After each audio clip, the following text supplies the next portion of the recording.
in ANN, we had a convention that produced me, where over 2/3 of the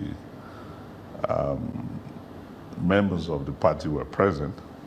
And we had another one where you had about 2 or 3 states producing another candidate. And we decided from day one at the convention that we're going to align with other parties and that we're going to migrate a number of our candidates, particularly in the national election, National Assembly election, to the platform of the alliance. And you could see from the reports of INEC on that exercise, among the 28 parties that were registered under 1 year, the PT fielded the highest number of candidates, which demonstrates the strength of the PT. Our colleagues who were saying, no, we're still going to stay with our ANN and all that, I think they fielded about 21 candidates in all the entire federation. You needed to be at least 1/3 of the constituencies to really be taken seriously, because it's also a constitutional provision that even where you have majority, you must have a spread of about 25% in two-thirds of the states of the country. So if you are participating in an election and you are not even 10%, so you are defeated already even before starting. And this comes with experience. And so 2019 for us is not a joke. It's a serious business. It's a serious business in the sense that Nigerians, majority of them, from what we have seen from opinion polls that we've had, are saying they want another alternative. And it's our responsibility to give them a credible alternative. And any platform that cannot even field candidates in 10% of the constituency cannot be considered a serious alternative. So we as political leaders also have the responsibility to show seriousness and to do our jobs.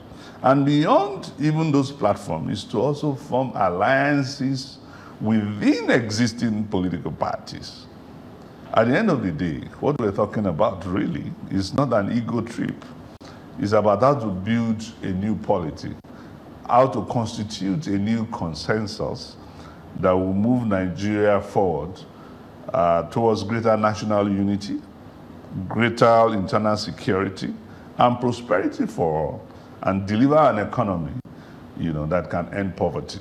Now, coming to today, now I want to ask you about a couple of national issues, where we stand today, which would, in one way or the other, affect, if not determine, the way probably voters would vote come next year. Let me start off with the issue of the economy. Even by government's own statistics, a lot of people have lost their jobs over the last 3 or so years. There are many states, but that did not start with this administration. There are many states where salaries of civil servants cannot be paid on time. Many have resorted to half payment. Then the issue of pensions and gratuities are there. There's the question of infrastructure, and so on, when we talk about the economy. What are your thoughts about how to change that? Why should someone listening to this program or watching you today think about you as a credible alternative in terms of the economy, the bread and butter issues? Number one, what I've been doing for 27 years is creating jobs and building infrastructure world over. So I understand how to do it. The problem with the APC government is that those who are running this government are people who have never created jobs before in their lives. They have been absolutely dependent on government. Some of them have multiple pensions. They have been catered for by government since they were in their early 20s. The cars they drove, they were purchased with government money, the petrol, the cooks, the nannies. Their children went to school with government money. I have never taken money from government, not even 1,000 in my life. And I've created jobs. So I understand how to create jobs. And here is the most important question. We need to remove the obstacles that will not make investors put money in Nigeria. Such as? Number one,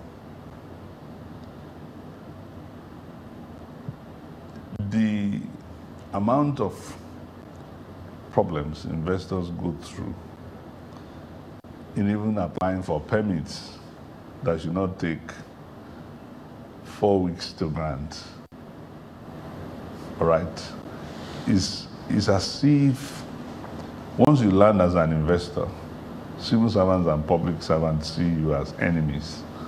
You know, they want to show you why your project is impossible to do, rather than assisting you on how to do it. So they are shopping for all the rules that will not make it happen.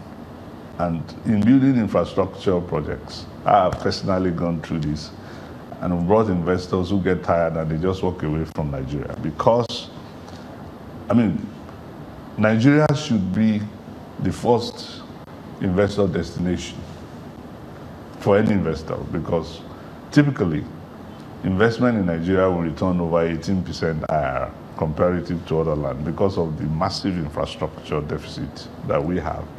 And there is money out there that is looking for where to make returns. The Oxford Economics and PwC, PricewaterhouseCoopers, did a study some 3 years ago. You have about $7.8 trillion infrastructure fund every year, and estimated 78 trillion for the next 10 years, looking for where pensions fund, hedge funds, and they're looking for returns. And therefore, a country where you can get a big hire like Nigeria should naturally be where investors want to put their money. But what's the problem? On the table of ease of doing business, Nigeria is scandalously 145. You know, out of maybe about 170 countries or what have you, poor. And this has to do with small things that are man-made. They are not issues of legislation. And we need to remove those things. And within, by the grace of God, because I know those issues that you can deal with executive orders, with rolling out standard operating procedures for public servants on this matter should not last more than 2 weeks, with proper monitoring, and putting everybody online. So we want to see how many days this application spent on this table and what have you. And it's simple to do. You can fix that in 120 days and dismantle all these obstacles. That's one thing I will do by the grace of God within 120 days. And I tell you, it is possible for Nigeria to net 5% of funds available for infrastructure. 5% of that 7.8 trillion annual fund. It's possible. Because Nigeria faces massive infrastructural deficit. And the rate of returns is quite high in Nigeria because of that deficit. And so there are thousands of projects that are looking for investment right now.